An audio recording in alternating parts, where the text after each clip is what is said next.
Bonjour à tous. Nous sommes de retour. Nous avons résolu le problème technique, et nous sommes là. Steve, allez-y. Vous parliez du dilemme dans le cas de l'Iran et des États-Unis.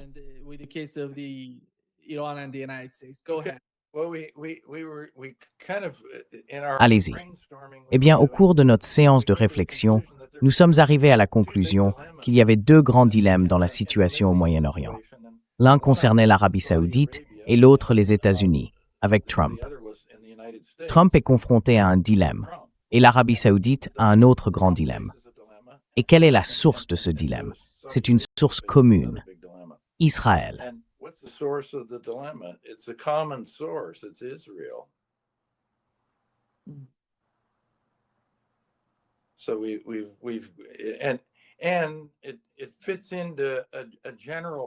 Et cela s'inscrit dans un schéma général dont nous parlons depuis des mois.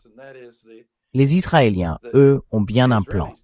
Je l'ai déjà dit, Trump n'a pas de plan. Il ne sait même pas ce que signifie le mot plan. Mais les Israéliens ont un plan, et ils savent ce que signifie ce mot. Ce plan consiste à détruire l'Iran tel qu'il est actuellement constitué, non seulement du point de vue de son régime de gouvernance actuel, mais aussi géographiquement. Yudhame en Pasito.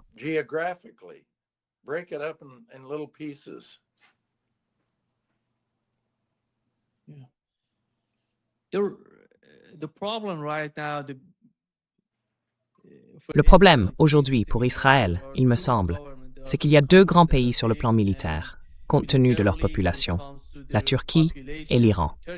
Israël semble considérer les deux comme des ennemis. Mais s'agissant de l'Iran et de la manière dont Donald Trump poursuit la guerre, pensez-vous qu'au bout du compte, il sera contraint par l'économie, par la réalité du détroit d'Ormuz?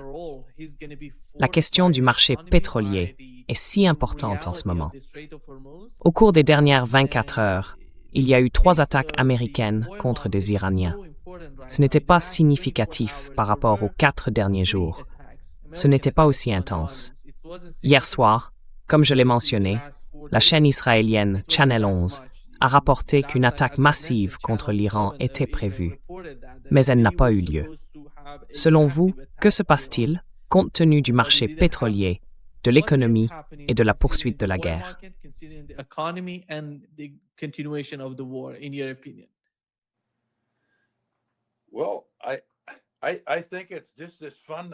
Eh bien, je pense qu'il s'agit tout simplement de ce dilemme fondamental et d'une lutte de pouvoir dans l'esprit même de Trump. D'un côté, il y a l'économie américaine, les électeurs américains, l'opinion publique américaine. De l'autre, il y a Israël et le plan d'Israël. Et le plan d'Israël, bien sûr. Israël dispose d'agents d'influence efficaces aux États-Unis. Ça s'appelle le lobby israélien. Ils ont beaucoup de pouvoir.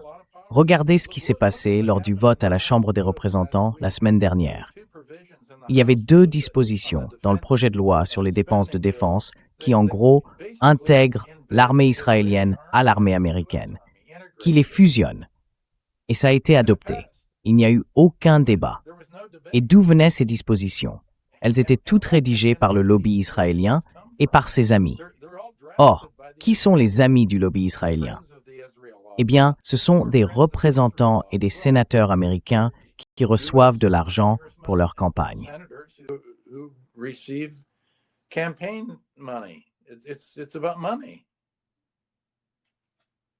C'est une question d'argent. Vous vous demandez, comment ont-ils autant de pouvoir? Eh bien, ils ont beaucoup d'argent et ils savent comment le dépenser. Donc, ce lobby est très efficace. C'est probablement le lobby le plus puissant des États-Unis. Probablement. Et il influence directement tout ce qui se passe au Moyen-Orient, c'est certain. Au passage, petite parenthèse là-dessus. Si vous écoutez les interviews de généraux et d'amiraux américains à la retraite, ils ont exposé toutes les options militaires dont Trump dispose. Et ils ont tendance à être très agressifs. Il faut comprendre que les généraux et les amiraux ne sont pas les couteaux les plus aiguisés du tiroir, mais ce sont eux qui donnent les conseils. Et le conseil, c'est que Trump arrivera et dira, bon, quelles sont mes options militaires?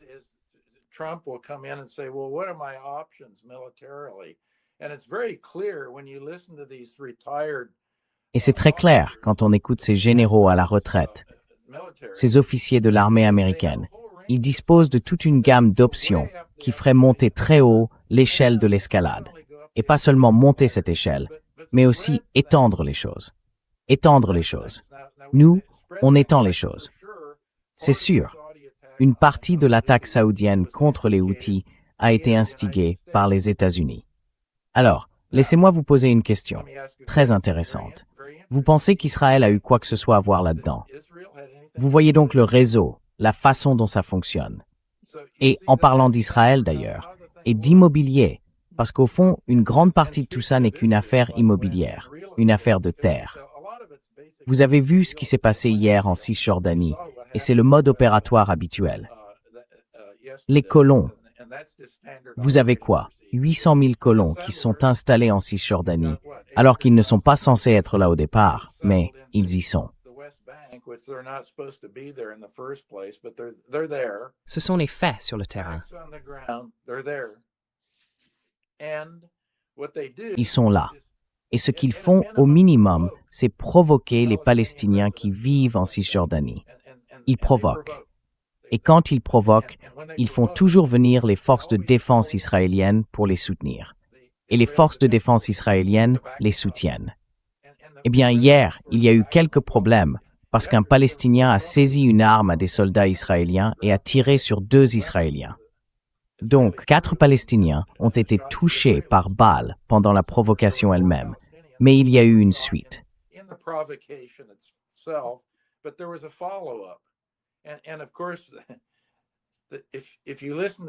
Et bien sûr, si vous écoutez les médias occidentaux, il est très difficile de comprendre ce qui se passe réellement parce que leur couverture est volontairement embrouillée et confuse. En fait, c'est clair si vous vous asseyez pour y réfléchir, parce que c'est le mode opératoire habituel, provoquer, obtenir une réaction. Et là, je n'ai pas vérifié ce matin, mais hier, les Israéliens sont passés en alerte terroriste maximale et ont encore davantage ravagé la Cisjordanie. Mais c'est un peu comme à Gaza. Si vous rendez le territoire inhabitable, personne n'y vivra. Et ensuite, vous prenez la terre.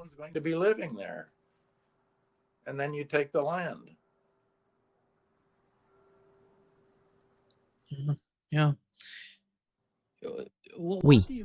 Que pensez-vous de ceux qui soutiennent et continuent de soutenir, en comparant cette guerre au Vietnam et à d'autres guerres, que le moment est venu maintenant d'intensifier le conflit et de déployer des troupes au sol? Quand on regarde les cibles dans le sud et l'ouest de l'Iran, on a parfois l'impression que l'administration Trump essaie peut-être d'aller dans cette direction. Mais certains le défendent très sérieusement. Le général Keith Kellogg, par exemple, affirme que c'est le moment. Déployer des troupes au sol, peut-être prendre l'île de Kark, puis l'île de Keshm, et contrôler le détroit d'Ormuz. Que pensez-vous de ces arguments? Pense-t-il vraiment qu'il s'agit seulement de gagner du temps? Ou estime-t-il peut-être que, si vous déployez des troupes au sol et subissez de lourdes pertes, cela renforcera le soutien à la guerre?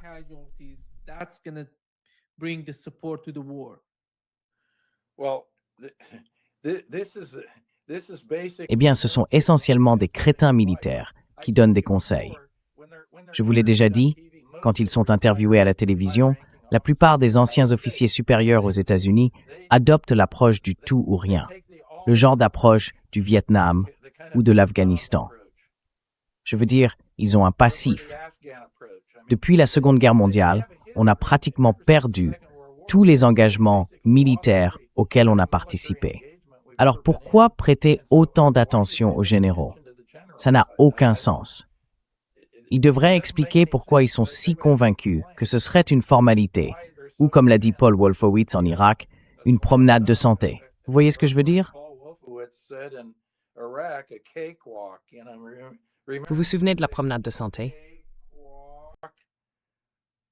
Et ils en parlent d'ailleurs. J'ai entendu un général hier sur Fox News. Il disait qu'une chose que nous devrions faire, c'est amener les Kurdes d'Irak et de Turquie à s'infiltrer en Iran et à prendre part au combat. Mais des informations antérieures indiquaient que les Iraniens avaient compris ça. Ils ont pratiquement neutralisé la capacité des Kurdes à faire grand-chose. Mais là, vous avez un général américain qui dit « Oh, il faut y aller et mobiliser les Kurdes ». Puis il a ajouté une petite note à la fin. Il a dit « Eh bien, il faudrait obtenir l'accord du gouvernement turc et d'Erdogan avant de faire ça. » Et il ne savait pas si Erdogan l'approuverait. Moi, je peux vous dire quelle est la réponse. Pas besoin d'être un génie pour le comprendre.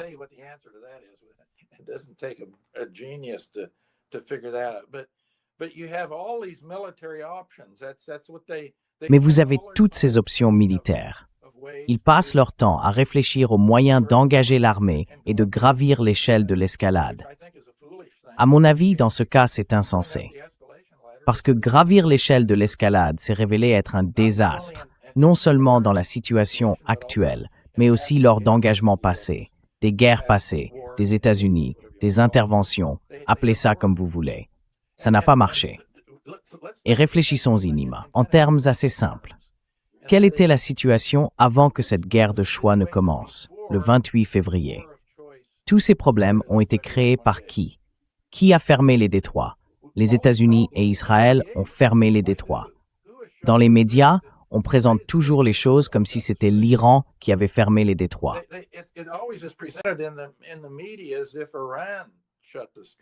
Non. S'il n'y avait pas eu une guerre choisie, les détroits seraient ouverts. Il n'y avait aucun problème dans les détroits avant le début de la guerre. Maintenant, il y en a un.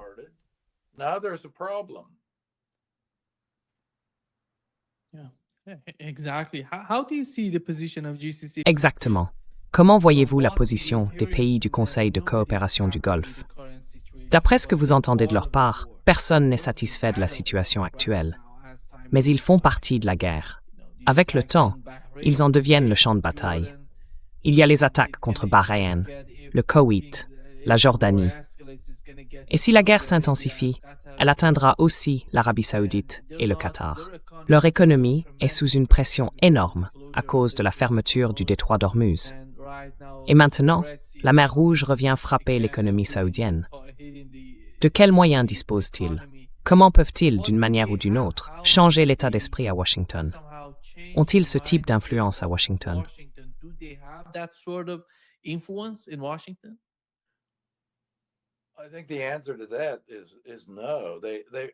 Je pense que la réponse est non. Il n'y a certainement rien qui puisse rivaliser avec le lobby pro-israélien. Si ce sont les deux options, oubliez ça.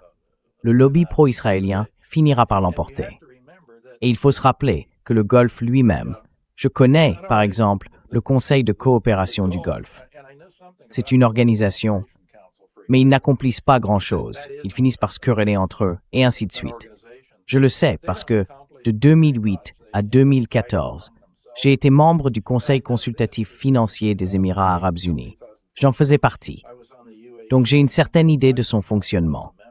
Et ces États du Golfe passent la plupart de leur temps à se chamailler entre eux.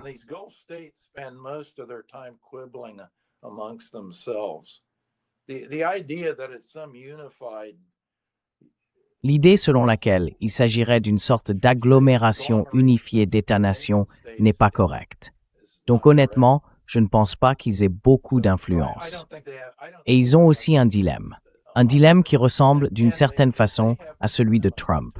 Et ce dilemme, c'est l'économie. Trump veut que l'économie soit florissante, sans être entravée par des prix élevés du pétrole, des engrais, des céréales, tous ces problèmes-là. Mais ce n'est qu'un côté du dilemme. L'autre côté, c'est ce qu'Israël veut qu'il fasse. Et c'est exactement l'inverse. Ils veulent qu'il monte l'échelle de l'escalade. Lui, il veut complètement descendre de cette échelle, mais il est face à un dilemme. Et par conséquent, il n'a pas de plan qui lui soit propre.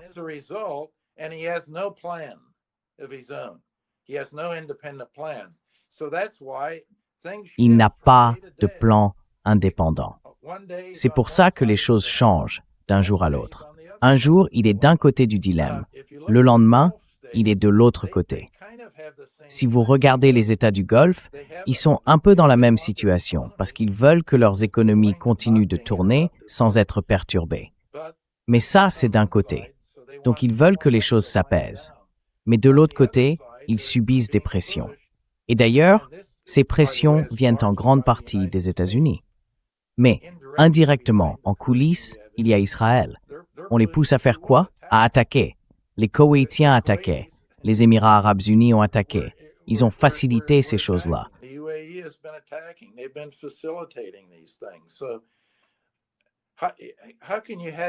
Alors, comment peut-on avoir le beurre et l'argent du beurre? Ils ne le peuvent pas.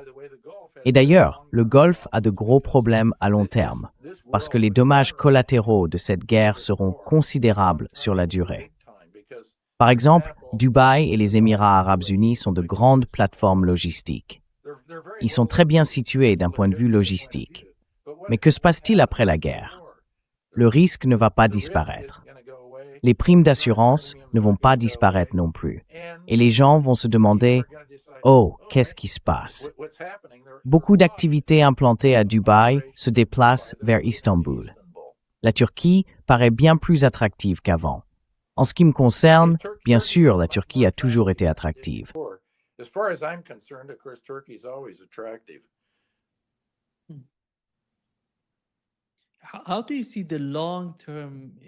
Comment voyez-vous l'influence à long terme ou les conséquences de cette guerre sur la Turquie, sur un pays comme les Émirats arabes unis?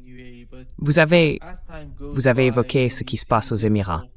Mais avec le temps qui passe, quand on voit les difficultés et le fait qu'ils sont si proches d'Israël, nous savons que la différence entre l'Arabie saoudite et les Émirats, c'est que les Émirats sont d'une certaine manière plus proches d'Israël que l'Arabie saoudite. L'Arabie saoudite a en quelque sorte sa propre politique. Et d'ailleurs, comme vous l'avez mentionné, ils se combattent. Ces deux pays s'affrontent au Yémen, en Somalie, en Libye, au Soudan, exactement. Au fond, qu'est-ce qui arriverait aux Émirats arabes unis à l'issue de cette guerre?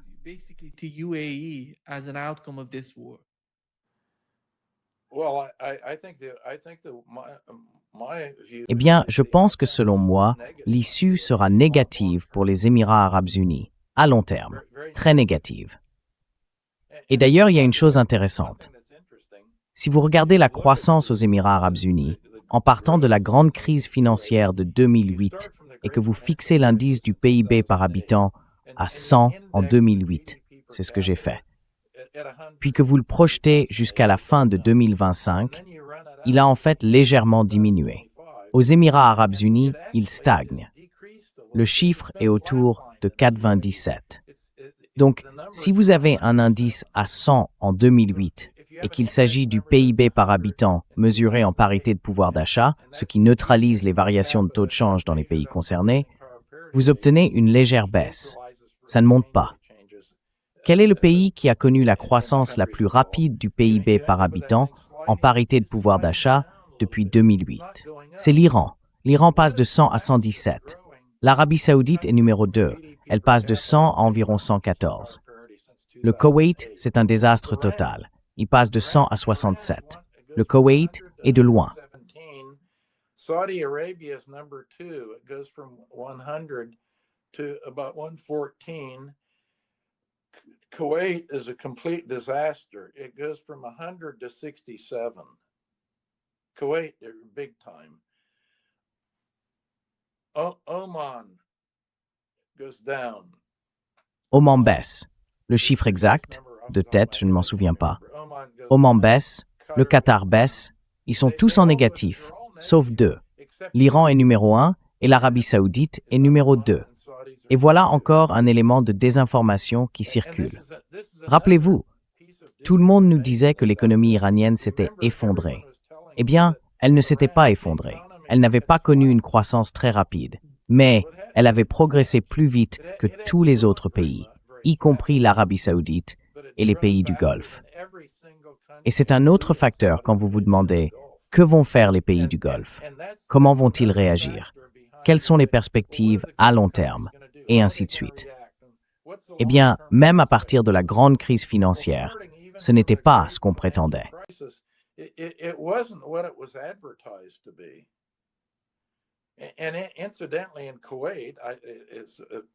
soit dit en passant, le Koweït est un pays que je connais un peu parce que j'ai siégé pendant plusieurs années au conseil d'administration international de la Banque nationale du Koweït.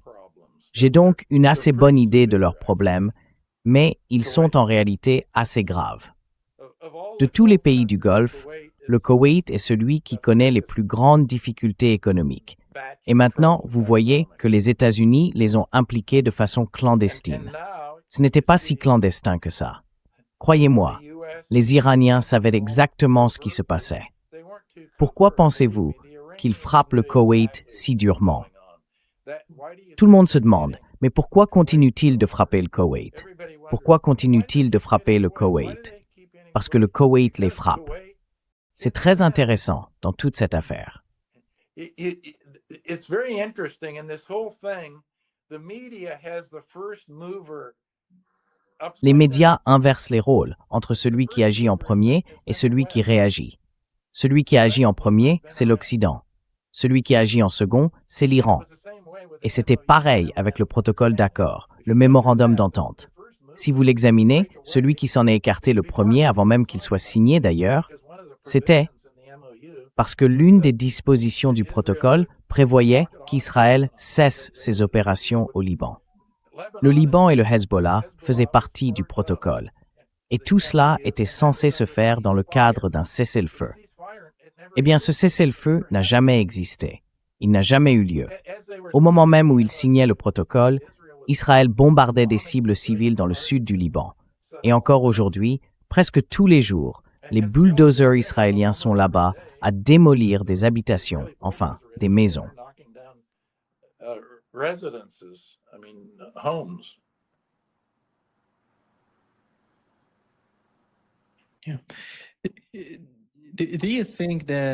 Pensez-vous que cette guerre, je ne sais pas combien de temps elle va durer?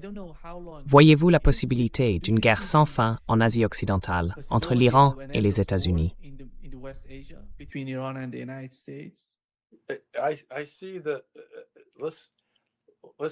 Je le vois bien.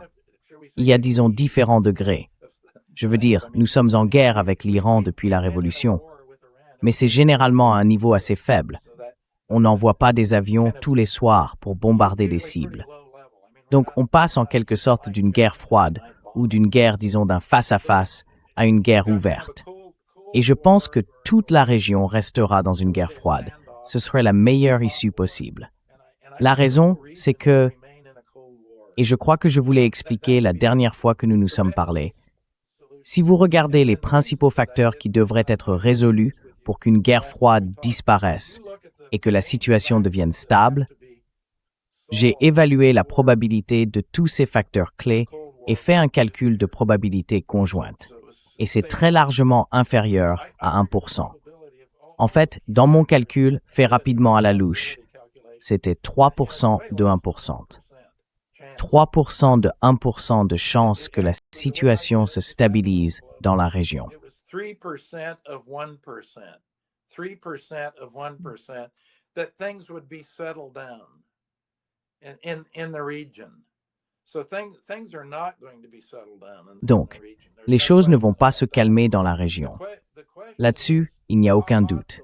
La question, c'est de savoir jusqu'à quel point la guerre va s'intensifier. Et les États-Unis sont totalement empêtrés là-dedans à cause d'Israël. Regardez simplement ce projet de loi qui a été adopté à la Chambre des représentants. Il sera probablement adopté par le Sénat et signé par le président. Il intégrera les forces de défense israéliennes à l'armée américaine, Evereasy, de façon plus poussée et plus explicite encore qu'elles ne le sont déjà. The Israeli Defense Forces.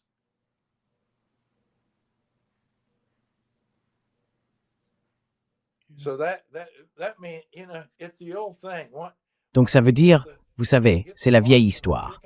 Une fois que vous mettez le renard dans le poulailler, qu'est-ce qui se passe? Le renard mange toutes les poules. Alors je suis très, disons-le comme ça, je ne suis pas très optimiste sur le fait que les choses vont se calmer de sitôt. Je pense que l'entrée de Trump dans cette guerre de choix a attisé les tensions et plongé la région dans un degré d'instabilité encore plus grand. Davantage d'instabilité dans une région qui, soit dit en passant, y est déjà encline. Parce que l'idée est que tous ces pays arabes, bien sûr, les deux grands pays qui vont mener la danse dans cette zone ne sont pas arabes. Be running the show in that area are not Arabs. You've got Iranians are not Arabs. Les Iraniens ne sont pas des Arabes, et les Turcs ne sont certainement pas des Arabes. Ils sont musulmans, mais ils ne sont pas arabes. Donc ce sont ces deux-là qui domineront. Israël sera impliqué. Parce que, n'oubliez pas, en parlant des musulmans, c'est une guerre religieuse. La plupart des gens ne le comprennent pas. Et vous posez la question de la durée. Si vous regardez l'histoire des guerres religieuses, leur durée est plutôt longue. Et souvent, elles ne disparaissent jamais vraiment. Elles se poursuivent sur une sorte de mode de guerre froide. Mais même les guerres ouvertes, qui ont été des guerres religieuses, ont duré assez longtemps.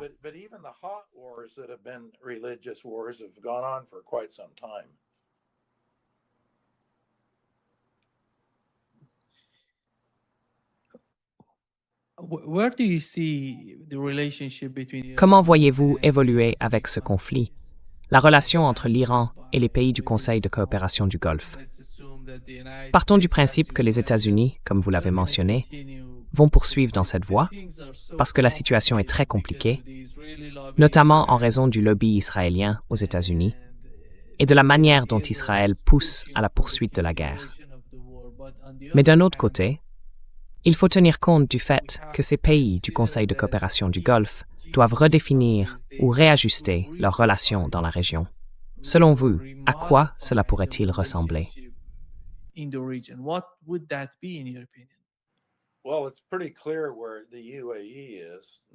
Eh bien, il est assez clair de savoir où se situent les Émirats arabes unis aujourd'hui. Ils sont clairement dans le camp israélien. Et l'autre puissance du Golfe, en dehors de l'Iran, ce serait clairement l'Arabie saoudite. Or, elle n'est pas dans le camp israélien. Et d'ailleurs, il y avait des relations et du commerce entre les Émirats arabes unis et l'Iran, même si les Émirats sont peut-être sur le plan géopolitique dans le camp israélien. Avant la guerre, il y avait des échanges commerciaux entre les Émirats et l'Iran. Il y avait des interactions. Donc d'un point de vue économique, il y a une forte incitation à commercer les uns avec les autres.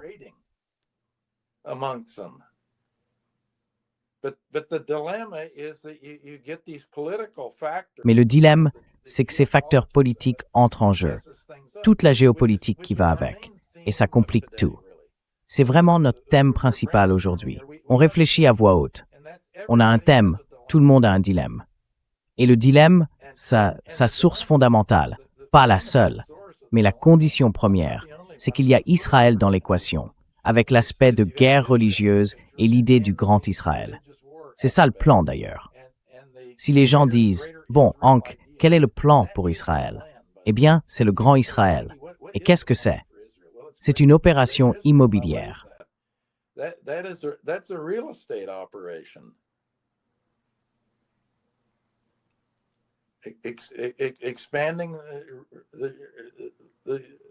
Étendre le territoire, l'espace foncier. Cela va sans dire. Pas besoin d'être un génie pour comprendre que ça veut dire Gaza et la Cisjordanie. Mais ça veut aussi dire une grande partie du sud de la Syrie, le Liban. Et en ce moment, c'est là qu'ils sont. Regardez simplement où ils se trouvent actuellement. Ça inclut le plateau du Golan. Même la Syrie a plus ou moins dit que c'était perdu. Donc, il y a une partie de la Syrie.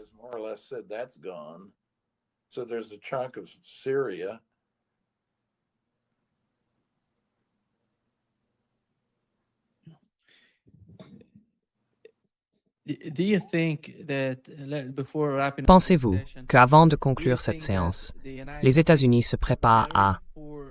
Enfin, pas les États-Unis, je dirais plutôt les choses comme ça, l'administration Trump. Parce que le calendrier est très important pour eux en ce moment. Il va y avoir les élections de mi-mandat, puis juste après, celles de 2028.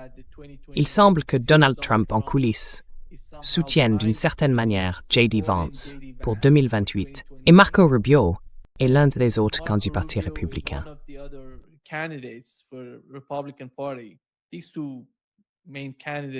Ces deux principaux candidats Il semble que, comme je l'ai mentionné, les derniers rapports indiquent que Donald Trump soutiendrait, d'une certaine manière, J.D. Vance plutôt que Marco Rubio. Mais cela mis à part, comment voyez-vous ce qui se passe aux États-Unis, avec aussi les difficultés concernant Israël, par exemple? Le calendrier des événements, le manque de temps auquel ils font face au moment où nous parlons, et la poursuite de la guerre. Vont-ils trouver une sorte de porte de sortie? Ou vont-ils continuer dans cet état de guerre? En quoi cela va-t-il leur être bénéfique sur le plan intérieur? How is that going to benefit them domestically? Well, it isn't going to benefit them, but I don't. Eh bien, ça ne va pas leur profiter. Mais c'est en quelque sorte une question bipartisan. Donc, si vous regardez l'acteur qui a créé notre hypothèse aujourd'hui, c'est que beaucoup de gens sont confrontés à des dilemmes. Et la source commune, la condition première de ces dilemmes, c'est qu'Israël est, dans une large mesure, impliqué soit dans leur création, soit dans leur aggravation. Et je ne pense pas que cela va changer du tout. Et c'est complètement bipartisan d'ailleurs. Si vous regardez les votes et le soutien, c'est très largement bipartisan. Si vous regardez les sondages, ils montrent généralement que dans l'ensemble, les Américains sont opposés à la guerre. Ils pensent que nous n'aurions pas dû la commencer dès le départ. Les républicains y sont moins défavorables que les démocrates, mais pas de beaucoup.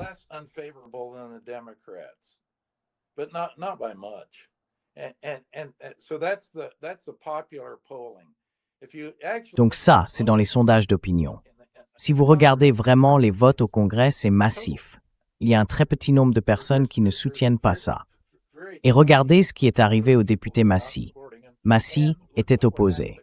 Et il s'exprime bien. Évidemment, il le devrait. Il a quelque chose entre les oreilles. Il est diplômé du MIT, il s'exprime bien et il est plutôt combatif. Disons-le comme ça, ce n'est pas un lâche. Et non seulement il était contre la guerre, mais il s'est aussi penché sur les dossiers Jeffrey Epstein, en soulignant clairement quelque chose que tout le monde sait.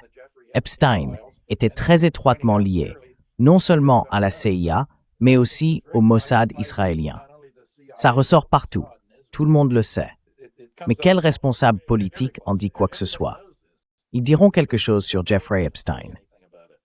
They'll say something about Jeffrey Epstein, but they won't mention his ties to the intelligence. Mais ils ne parleront pas de ses liens avec les services de renseignement, ni de ce qu'il faisait avec les agences de renseignement aux États-Unis ou avec le Mossad.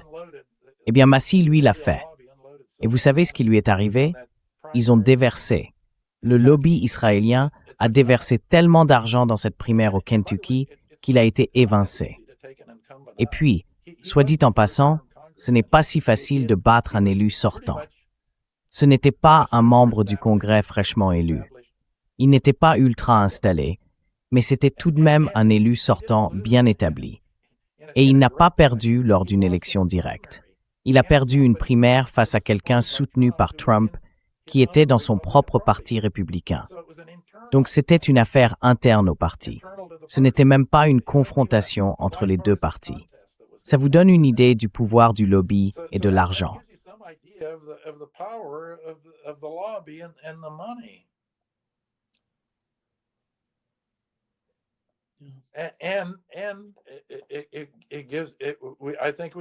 Et je pense qu'on peut en conclure que ces dilemmes vont nous accompagner pendant longtemps.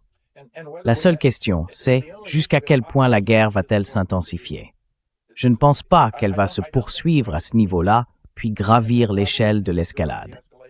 Disons-le ainsi, j'espère que non. Mais si vous avez écouté, hier soir, les généraux qui étaient interviewés, ils étaient à 100% favorables à une escalade.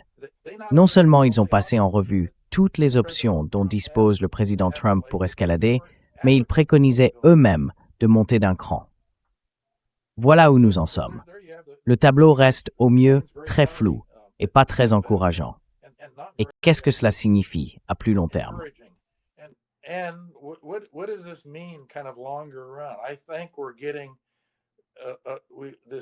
Je pense que ce mouvement de démondialisation va se poursuivre à mesure que les chaînes d'approvisionnement se fragmentent, et ainsi de suite. En tant que trader et personne qui suit les matières premières, ce sera positif pour les matières premières. Je pense que le super cycle des matières premières est lancé et qu'il est en hausse. Cela s'explique en partie par la balkanisation du commerce mondial qui est en cours et par le fait que de plus en plus de pays vont désormais vouloir disposer de stocks et de réserves de précaution de céréales et d'autres produits. D'une certaine manière, ils vont suivre l'exemple de la Chine. La Chine possède d'énormes stocks de toutes les matières premières, qu'il s'agisse de céréales, de pétrole, d'acier ou de tout autre produit. Et nous allons assister à un mouvement accru de rapprochement avec la Chine.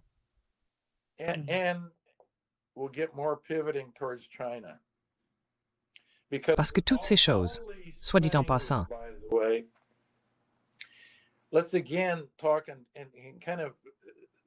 Revenons-en à des termes simples, mais importants. Simples, mais importants. Toutes ces mesures que prend l'administration Trump, les droits de douane, davantage de sanctions, davantage de guerres, elles se créent des ennemis. Si vous imposez des droits de douane à quelqu'un, si vous le sanctionnez ou si vous le bombardez, tout cela revient au même. Vous vous créez un ennemi. Et cet ennemi devient plus fort parce qu'il y a un effet de ralliement autour du drapeau. Il y a une tendance naturelle au nationalisme. Si vous êtes attaqué, comme on disait autrefois, vous resserrez les rangs. Le régime iranien est aujourd'hui davantage soutenu qu'il ne l'était avant le début de cette guerre choisie. Il y avait beaucoup de mécontentement en Iran, un mécontentement ouvert. Une grande partie a été réprimée, comme vous le savez. Mais, disons que l'état d'esprit des Iraniens a changé à cet égard. Même ceux qui n'aiment pas le régime aiment l'Iran. C'est leur pays.